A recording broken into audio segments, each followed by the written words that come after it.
Hey guys, what's up? Today we're with YT. Okay, YT IV JaYZ. We're just starting off with a video that's just randomly loaded. I don't even know what video it is. Where's the... I didn't even click nothing.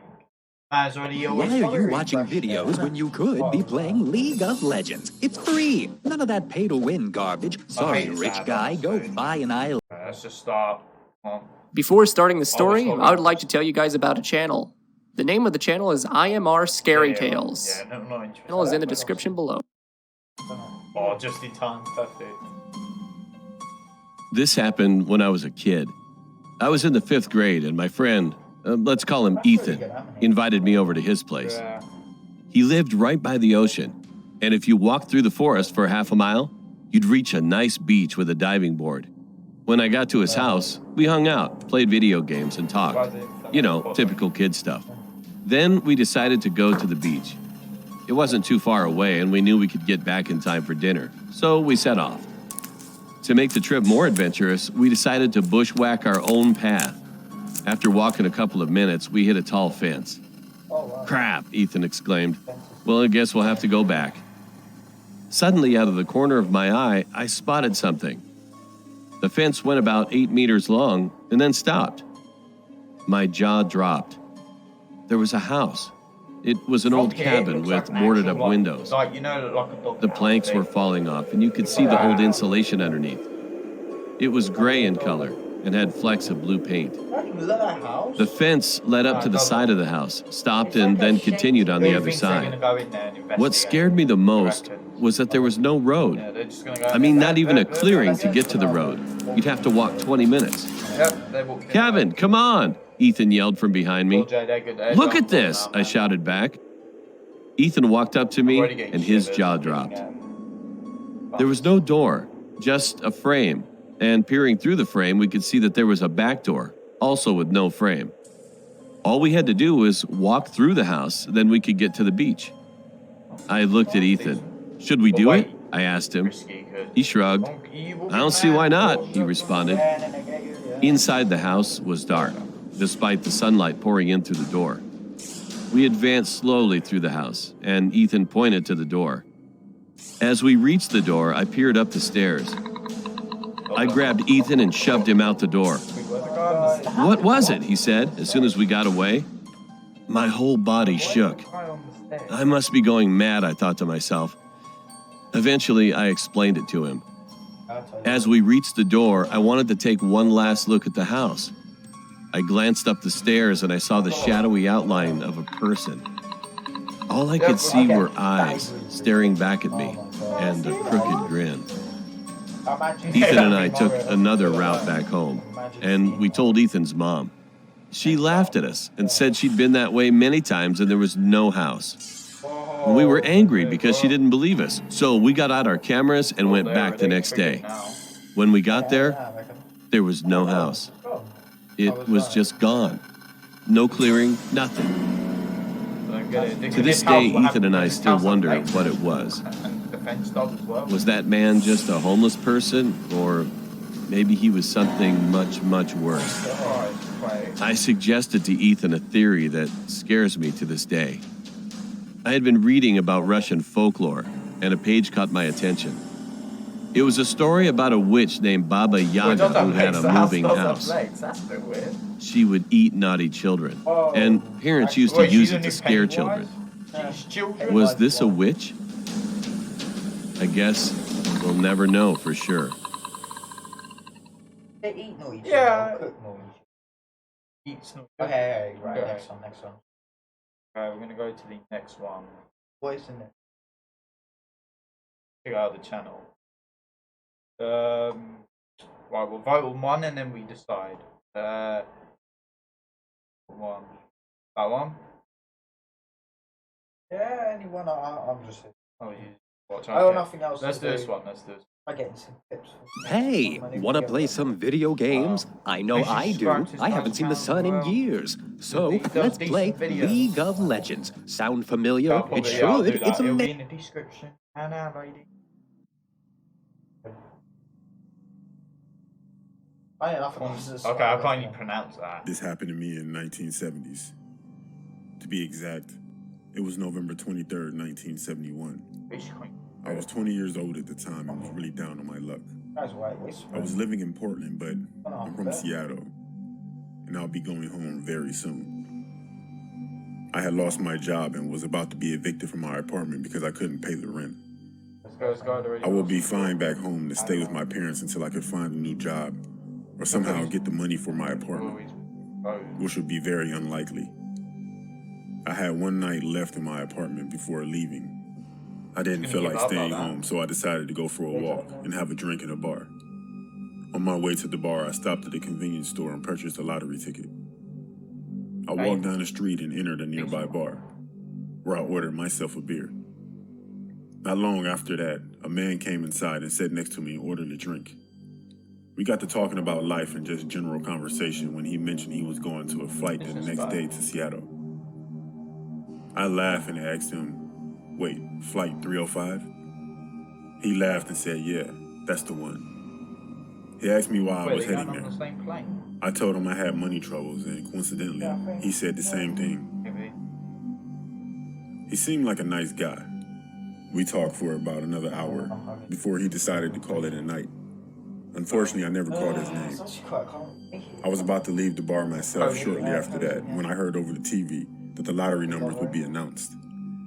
I decided to stay and check if I had won. Why not? And would you believe it? I won $15,000.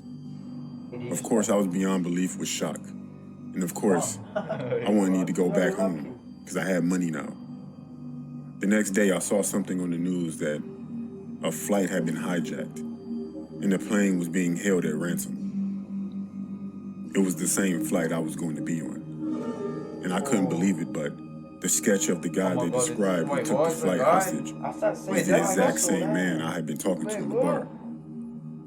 He used the name D.B. Cooper. If you didn't know, he threatened to explode the plane with a bomb unless he got $200,000, which he did, then jumped out of the plane with the money and parachute and was never seen again. He got arrested.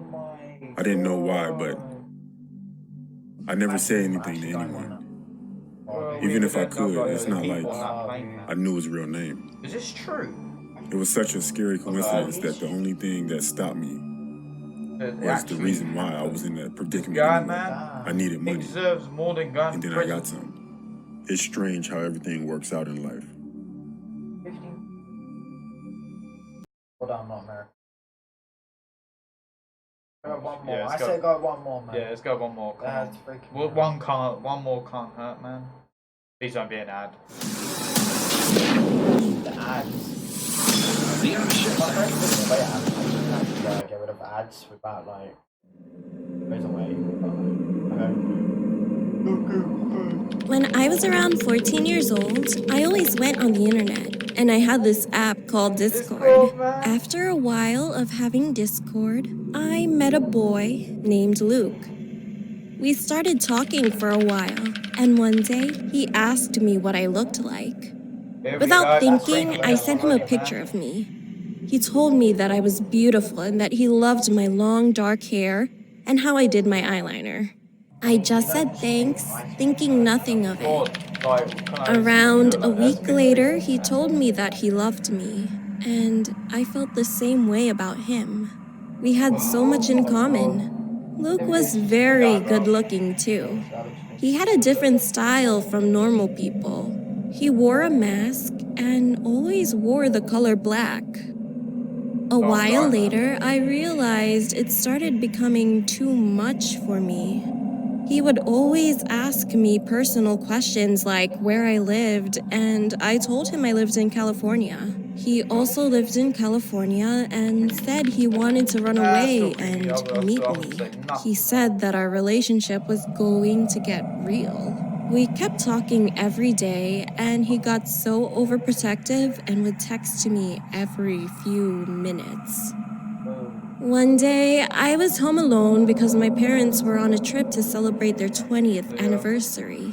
I didn't mind until it became nighttime. It was so dark outside, and it gave me the chills. I decided to close all the windows and make sure that the doors were locked. I sat in my living room and watched some TV. After around 20 minutes, I heard a knocking sound coming from the window behind me. I realized I didn't pull the blinds over it and that some kids were probably playing tricks on me. I got up and went to the window. As I got closer, my heart kept beating faster and faster. I looked out the window and no one was there. So I just closed it with the blinds and sat back down. After that, I got a message from Luke. He said, "Let's meet up now." I told him I was busy and that I couldn't, but he said that I wasn't and that he could see me. I felt so afraid and told him to stop scaring me because I was home alone, which I really shouldn't have told him. I asked him how he knew where I lived, and he told me that he looked on Snapchat and found my exact location so he could meet up with me whenever he wanted. I was so afraid. I heard a knock on the door, and a teen boy's voice tell me to open the door. It sounded so attractive, and I knew that it had to be Luke. I stayed still and didn't know what to do. I was home alone, and no one could defend me when I'm alone. I texted him and told him to leave me alone now. Luke knocked again and said he wasn't going to leave. I finally got up and opened the door. There he was, standing there, ever so tall. He smiled and bit his lip and invited himself in. I told him several times to leave, but he didn't listen. Then he went quiet, and I tapped his back. He ripped his mask off to reveal all the scars he had around his lips. I froze in shock and told him to please leave now. I was so angry, I didn't even care. Then he smiled creepily and ran downstairs to the kitchen, and I ran after him. He was holding a knife and then ran after me. I ran outside, hid in the bushes, and called 911 as fast as I could. The police arrived quickly. They found him. But what was even more creepy was that he smirked at me when they took him into their car.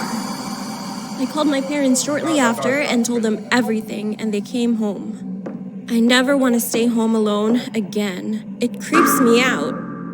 I deleted Discord and blocked him before I did. Having an internet boyfriend will haunt me forever, and I will never forget the creepy smirk he gave me. Okay, we're never watching again. This is our part 2, and I don't think I could do a part 3, man. Hope you guys enjoyed. See you guys in the next video. Make sure you check this guy's channel out, man, because he does good content. So yeah, see you guys. Bye.